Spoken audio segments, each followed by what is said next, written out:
Hi, are you an Amazon Prime member? Do you have 5 minutes? Then you could support us with $5 a month for free. Head to escapeartists.net/Twitch for a walkthrough.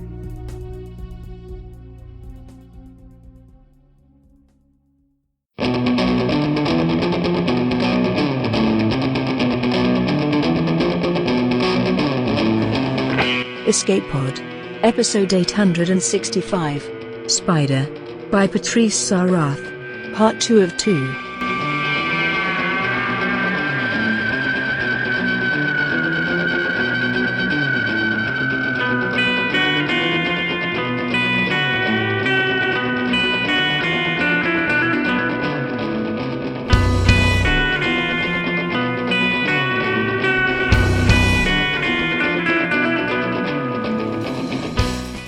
Hello and welcome to Escape Pod. This is Mur Lafferty, your co-editor and host for the week. And this week we bring you part 2 of 2 of Spider by Patrice Sarath. Patrice is an author and editor living in Austin, Texas. Her novels include the fantasy books The Sisters Medeiros and Fog Season, and the romance The Unexpected Miss Bennet. Her short stories have appeared in many magazines and anthologies. To find out more about her, novels, and short fiction, visit her website at patricesarath.com. She blogs about fantasy, science fiction, movies, and Jane Austen. It's narrated for us by Tatiana Gray. She's a New York City-based actress of stage, screen, and of course the audio booth. She adores traveling and counts her lucky stars that acting and dancing have taken her all over the United States, to Montreal, Vancouver, Ireland, and Holland. But she loves coming home to New York where it all started. Tatiana is a proud member of Actors Equity Association. This story first appeared in The Way of the Laser anthology, published by Vernacular Books, June 2020. Previously in Spider Part 1, Bifrost Mining Station floats in the asteroid belt beyond Mars, and it's occupied by miners, crooks, and personnel, all of whom are escaping from something. But as the violent Goucher twins find people to help them pull off a heist, and the cops Shane and Ray attempt to stop them, the questions of why they can't just arrest the Goucher twins, and what is driving the station AI, and while most everyone on the station is getting away from something, what is aboard the station that people want to escape? Those all come up. Now let's get settled because the gravity is ramping up. It's story time.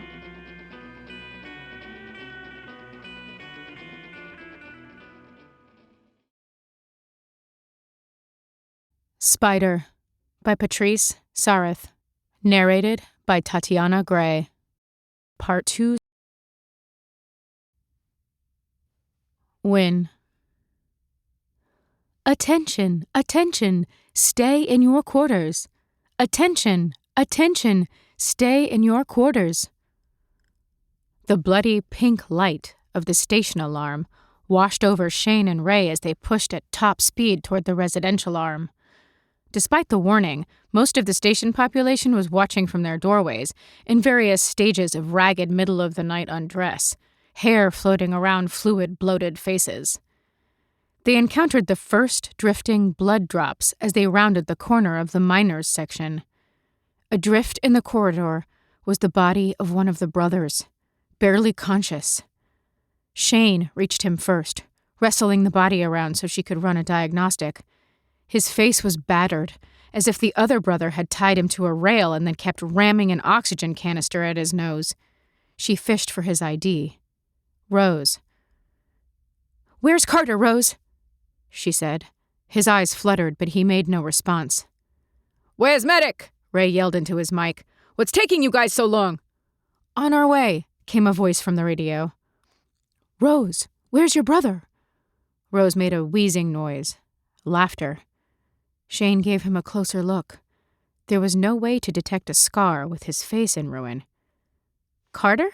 she guessed. Something shifted in his expression, and she knew she was right. "We're looking for Rose," she told Ray. "This is Carter." Ray shook his head. "Goddamn fifth-grade bullshit," he said. "Good," he said, as the medics swooped up with a float and the rest of their kit. They swarmed around Carter, and the two cops backed away. "Let's go find our boy." His eyes scanned. "Got him. Residential arm in Bravo sector." Let's make sure that son of a bitch stays put, Shane said. She keyed her mic. Station, give us G+. Order requires authority, came the quiet voice of the station computer. Shane looked at Ray. Shane, do we have time for this? Ray asked. He can do a lot of damage before he's pinned down. By the time he figures it out, we'll have him, she said. Do it, Ray. Give me this. Ray hesitated, gave in. Station authorized override per station security. Voice ID confirmed. Override accepted. Order confirmed. It took them only a scant few minutes to return to Security HQ to get their gear. Even in that brief span, Shane imagined she could feel a heaviness beginning to descend on her. Was it her imagination, or was there a barely perceptible sense of down? She and Ray helped each other into their frames, the exoskeletons that allowed them to move in G. It would take at least half an hour for the wheel to generate enough momentum to build up the centripetal force necessary to keep Rose locked down wherever he was. By the time it did, the only people who would be able to move would be Shane and Ray. We're coming for you, Rose. There was more blood in the res corridor in Sector Bravo, outside of Wynn's quarters, leaking underneath her door.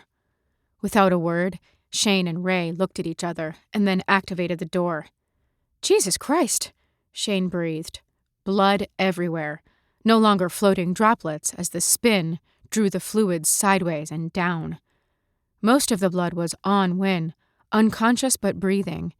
Shane knelt beside her, feeling a heaviness that had nothing to do with the increasing gravity or the weight of her frame. Medics, Ray said into his mic. His voice caught. We've got another one.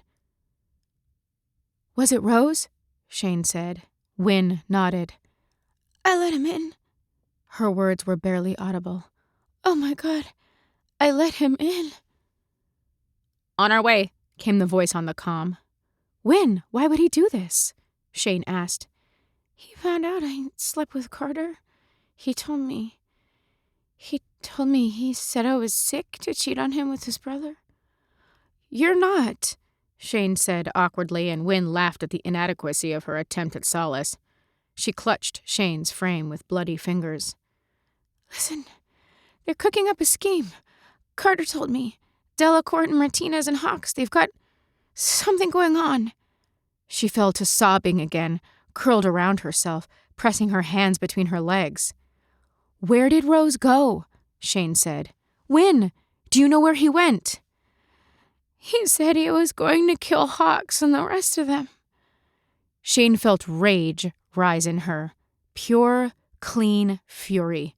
The Goucher twins, running roughshod over the station, her station. Go get Rose, she told Ray. But I'm putting an end to this, once and for all. What? Shane, what are you doing? Shane stood. The comforting pressure of increasing G steadied her, gave her resolve, like a warm hand on her shoulder. Ray was asking her something, but she ignored him. She started walking. And then, with the help of the exoframe, she began to run. The news went through the station like wildfire. Rose Goucher had attacked his brother and nearly killed Wynn. I felt the leaden weight of increasing G, and my heart compressed with effort, exacerbating my panic. If Rose was on a rampage, I could be next. I struggled out of my sleep sack, casting around for a weapon. A noise came from the doorway. It was Rose. I think I only had time to widen my eyes when he forced himself through my door, arms splayed. And that was when the wheel achieved G+, trapping us like flies in molasses. Rose strained toward me, his features contorted with effort and rage. I struggled for air, my heart beating hard, working at more than full G for the first time in years. The klaxon kept on going, the red washing over us. I raised a weak hand, trying to ward off an attack. The next moment, a fizz of electricity sounded, and Rose convulsed, going down hard. He hit the floor with a satisfying impact.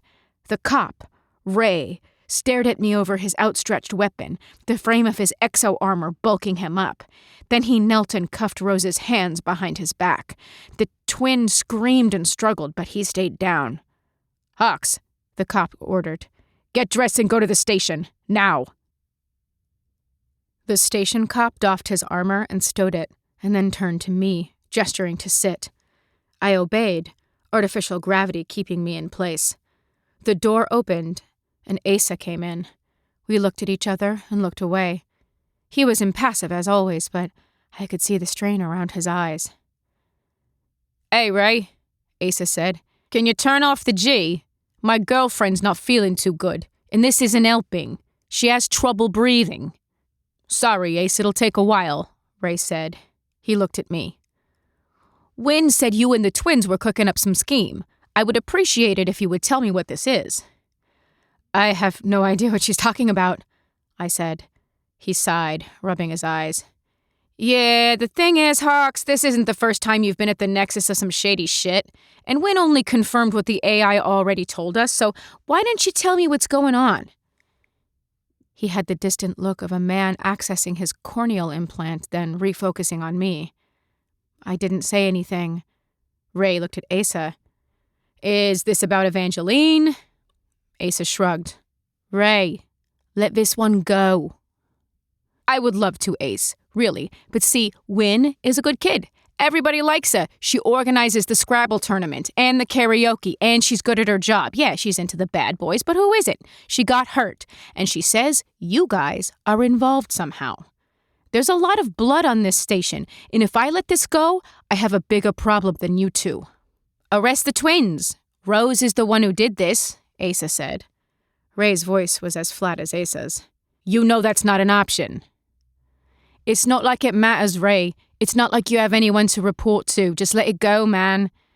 "What are you two up to?" Ray persisted. "Does this have anything to do with Evangeline being sick? How are you all connected?"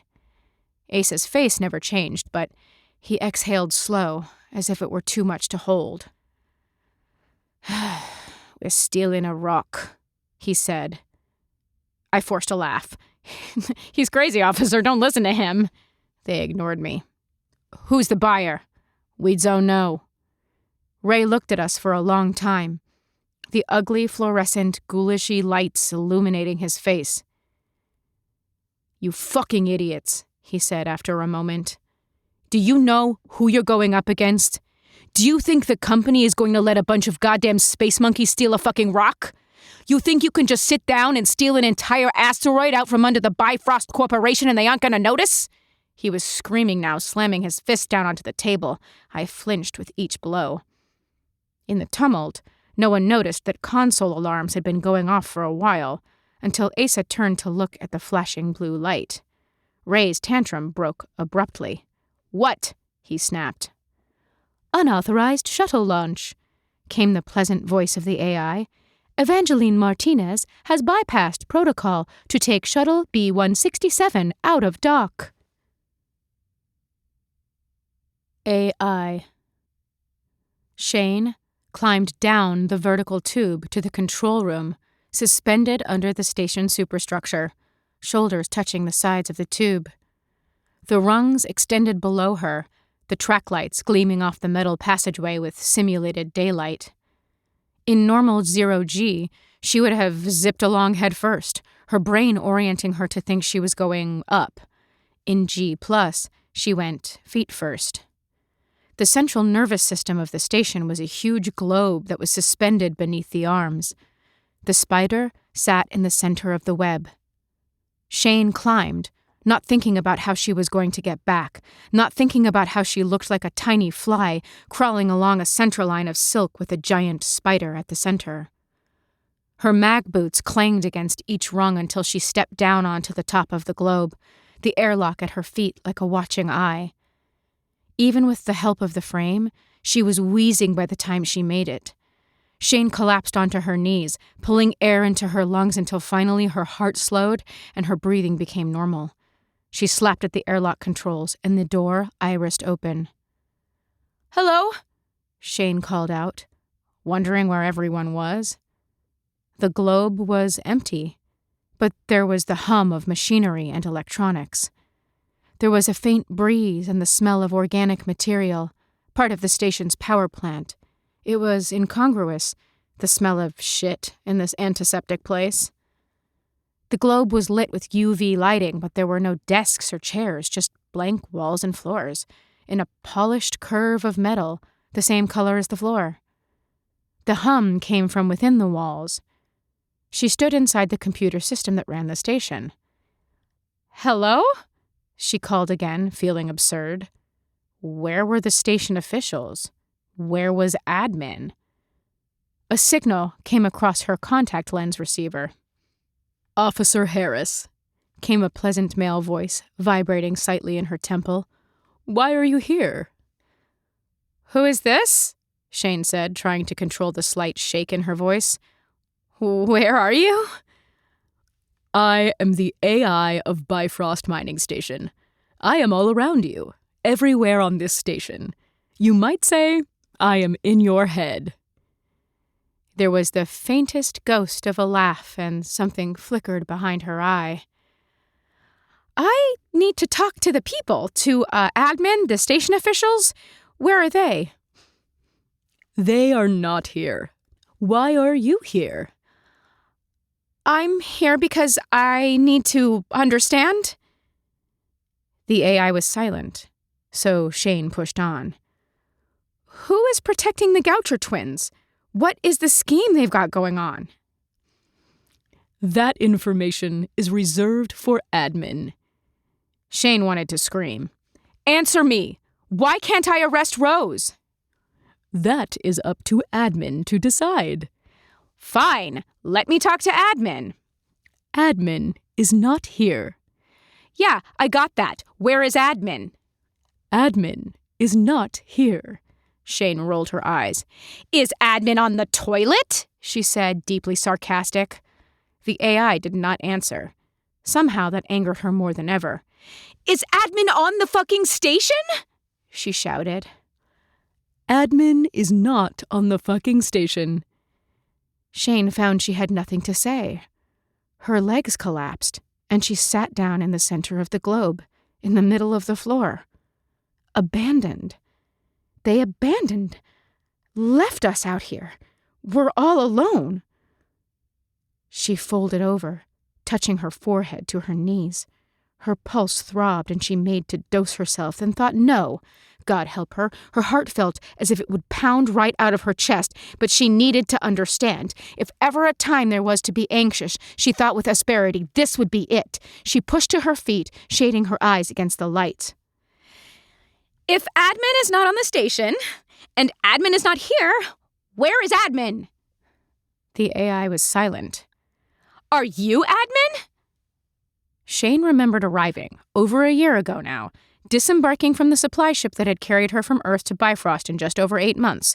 She met Ray, shook his hand, was welcomed on board. She filled out forms. She had not met any station officials or any corporate executives.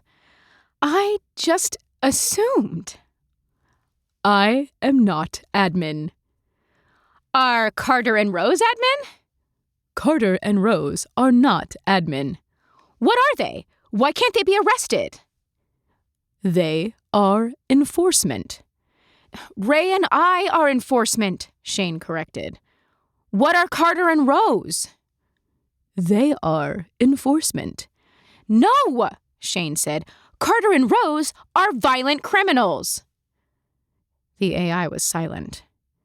"When did admin leave?" The AI was silent, then queued up video of a ship leaving the station docking arm. The ship was the Gagarin Tereshkova, a plasma-drive cruise-class behemoth that could make the journey from Earth to Bifrost in a blazing 6 months. The date stamp was 2060, 3 years before Shane arrived. Shane sighed, bone-weary. Her temples throbbed. The gleaming daylights were painful even on her eyelids. There was so much UV she fancied she could feel the chemical production of vitamin D on her skin, tingling on her bare arm. Shane's eyes snapped open. She looked down at her arm, at a tiny, artificial spider crawling along her skin. Shane turned her hand, feeling something akin to wonder combined with atavistic, visceral disgust. "Did you make this?" she asked the AI. "Yes," said the AI. What does it do? It creates a direct connection between station administration and my central operating system. But admin have all left, Shane said. Did they connect with you before they left? No, they did not connect. Is this why they left? I do not know their reasons for leaving. Well, surmise then. Guess, just like you guessed about the name Agnes St. Germain. This is why they left. Shane nodded. She got that. She really did. Running the station with the AI inside your head, that was a deal that the executives of Bifrost Mining Corporation, registered corporate citizen entity, had not signed up for. So they left the AI to run the station, with nominal oversight by 2 cops and 2 brutal miners to keep the peace. The tiny machine crawled to the edge of her hand, and Shane flipped her palm. With a sudden catch, the creature hung suspended by a gleaming line of filament. She gasped. It worked its way back up to her hand. Shane kept turning her hand, allowing the creature to crawl over and over on the same track, from the side of her hand, over her palm, and between her fingers. "Who is Agnes St. Germain?" she asked, while she played with the mechanical spider. "That information is reserved for admin," the AI said. "Would you like to be admin, Shane Harris?" Did she want to be admin? To not just have access to the server, but to have the AI in her head? To have the answers to all her questions? To be the spider at the center of the station? She licked her lips, trying to figure out how to ask the question. "Do you know about me?" "Do you know how close I am to system failure?" "I know about you, Shane Harris." Was it her imagination, or was the AI's voice kind? Shane didn't say anything. She just lifted her hand and let the spider do the rest. Evangeline. The turning wheel wound down to stillness as the gravity lockdown was nullified. Ray, Asa, and I hustled to the shuttle dock, taking giant, disorienting leaps as null G was restored. The shuttle bay was locked, and the crew was buzzing in the control room, working the computers to gain access. Evangeline had not been playing around. Ray's eyes flickered. "Status?" he said to Control. Control shook his head, strain around his eyes. "Yeah, she nailed the system good. A localized virus. The control room is separate from the rest of the station for just this reason. We think she got in using a virus on an old thumb drive." I opened my mouth to say something and found I had nothing to say. Asa's thumb drive with the initial coordinates for the rock from Evangeline's computer had carried the virus. Even then, Evangeline was planning her big day, and I was the fool who got her in. "Where's she going?" Ray said, leaning over Control's back and looking at the console. "We think she's heading towards this rock," Control said. Asa bent over the console, his long fingers flickering over the touchscreen. We gathered around, and there it was, in beautiful grayscale, a lovely, large M-class asteroid with a long serial number beside it, even bigger than the one we sent to the buyer. Of course. Evangeline was the best spotter on the station. But what was she doing with this rock? What did a dying woman want with her share of $500 million? 12 hours out, Control said. He played over the touchscreen and brought up the shuttle, a tiny, flickering triangle inching its way toward the target. "Yeah, she's heading there, but where's she going to push it?" I think they all saw the answer in my stricken expression. "Here," I breathed. Evangeline was going to smash the asteroid into the station. It was simple enough. Set the rocket bots with a pre-programmed charge. They would steer the asteroid toward the station, while the station continued its path through the asteroid field until the deadly rendezvous, calculated to be about a month hence. We could divert the station, But diverting the station had a cascade of implications. Divert the station, and we would use up ungodly amounts of fuel, which meant that we would be at a deficit for normal operations.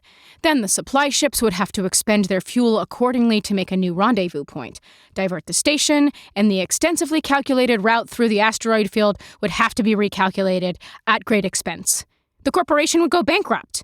Would they try to salvage their investment or rescue the crew?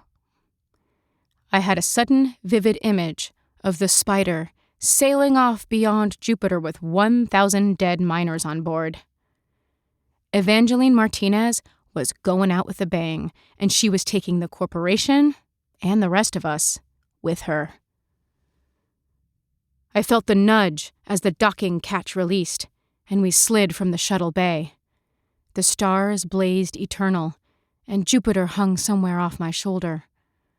I shifted the view screen to Bifrost, now below and behind me, and it hung there, bright, illuminated, the great curve of the wheel rising above the bulbous station core and giving it its name. Bifrost, the bridge to the gods. It took the cutting team about 6 hours to get through the door into the shuttle bay. I was about half a day behind Evangeline and wouldn't be able to catch her, but I was closer to the rock than she was now that she had set her rockets to move it our way. While her plan was to unleash the power of her rocket bots to move the asteroid to intercept the station, adding my own bots would boost the asteroid even more. By the time the station traveled along its preordained path, the asteroid would have already moved on, into the black. The proximity sensor pinged, jerking me out of my reverie. Control's voice came over the mic. B-132, is that a ping?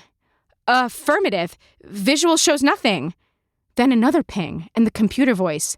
Danger. Debris in red zone. Hawks, Control said, chucking protocol. Just a minute, Control. I tapped commands into the console, orienting the cameras to look for the debris. The cameras activated the view screen. Evangeline. Her eyes were open, and she looked straight at me before she grew small, and then smaller, disappearing into the distance. The void had called, and Evangeline had answered. She'd drift forever now, just another object in the belt. Immortality for a dead woman. From the silence over the comm, I knew that the control room had seen what I had seen. I did some rough calculations, then oriented the view screen where I expected to see her shuttle. There it was, on a course coming back, and it was coming in fast. I am not particularly quick. It took me long seconds to understand the implications. When I did, I cued the comm and sent them my findings. Control, I said, we have another problem. There was a silence, then a flurry of voices, all against station protocol. I heard Control yell, quiet! And then he said, B-132, turn around, make a course for the station. We'll need you to intercept. I flew under a constant burn, running calculations until I knew to a second how much time I had. Evangeline's shuttle was a steadily pulsing blip on my screen, and mine was rocketing toward it, closing the gap. No matter how many times I ran it through, it was going to be too close. We might avoid the collision with the asteroid, but we'd be hard-pressed to evade a shuttle programmed for the station center. As the hours crept along, I listened on the comm as Bifrost personnel evacuated the arm and began the process of uncoupling the substructure. Frozen couplings, badly maintained controls, all of it thwarted the best efforts of those engineers to cut the damn thing loose. Come on, you guys, come on, I said in my lonely cockpit. Control never answered. I think they all knew that I was exhorting them, not judging. Finally, the familiar structure hove into view. Blinking lights and blank spaces where structure blocked out the stars. And there, coming in fast, was Evangeline's shuttle. Guys, I've got my eyes on B-167, I said, getting in my suit and letting her rip. Godspeed, Hawks, said Control. Yeah, thanks. I double-checked my course, got into my suit, ran through the safeties, and then entered the airlock. Suited or not, no one had ever exited a shuttle going at this speed. I ran over in my head what I needed to do. I programmed the suit rockets and gyros to stabilize me after exit, but there was no saying they would be able to work at this velocity. I would probably be torn apart. If I weren't, I would be flung far away from the station and they would never find me and I would die in space. "Fuck you, Evangeline Martinez," I said and hit the button. When I regained consciousness, I was rotating wildly, my helmet filled with blood and bile, the suit cleaners doing their best to suck away the liquid. I couldn't see much, so I closed my eyes again, tried not to throw up anymore, but my eyes tearing from the pain. But I was alive, and with every spin, I slowed, until the rockets and stabilizers finally got control, and my spin became gentle. Every breath brought sharp pain to my side. My nose, broken and swollen, pressed against my faceplate. But the suit held. I had oxygen, pressure, rockets, and stabilizers. I could see the flashing of my suit's automated beacon across my faceplate, the radio wave signal narrowcasting my position to the station and receiving another signal in response from Bifrost. I was 25 kilometers out, and my automated finder aligned itself along the signal, the rockets pushing me toward home. None of it was good enough. I had a spectacular view of my failure. I floated off the shoulder of the station, a tiny pinpoint of organic material among the stars, as my shuttle slid into Evangeline's. Just as it hit the shuttle arm, increasing the intensity of the impact. I closed my eyes, but I couldn't turn away as the explosion washed across my faceplate. Bifrost Mining Station, 2065. Spider. 5 more people died in the collision and explosion, including Asa and Ray, and the station lost months of productivity, with a conflicting flurry of orders from corporate. Rebuild finally started, grudgingly, Shane thought, as she half-expected Bifrost Corporation to cut its losses and let the station go. Instead, corporate named her station head and told her to fix everything. Shane watched from admin control as the supply ship, Homan, slid away from the station, carrying 3 passengers, Hawks and the Goucher twins. She'd let them go. In a few months, they'd rendezvous with Intersol authorities. She was rid of the brother miners at last. The AI was in her head, and the data streaming to her corneal display was a constant murmur of intelligence.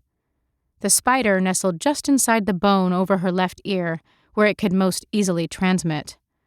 Its presence had the added benefit of stabilizing her inner ear, providing the governor that she had been missing for so long. After long years of panic and shame, Shane Harris was finally at peace. Beside her, Ray flickered, a faithful hologram, restored from years of recorded data of his life on board the station. "Did you ever find out who Agnes St. Germain is?" Ray said, and Shane smiled because it was exactly something that Ray would say. Everyone on Bifrost had something they were running from, except for Ray. He was always meant to be here. "Yeah," she said. "Turns out your program knew what it was doing all the time." Agnes St. Germain, one of the many aliases of the mystery buyer based on Mars, who is even now making the same rendezvous with Hawks and the Goucher twins and Intersol. It was still a delight, finding out how the AI worked with Ray's program. It took the code and made it predictive, intuitive. It plotted intersecting trajectories of people who didn't even know they were on a collision course.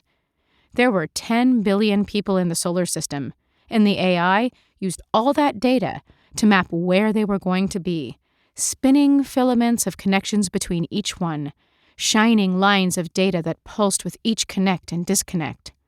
It was beautiful, and it was Shane's. She was admin. She was home.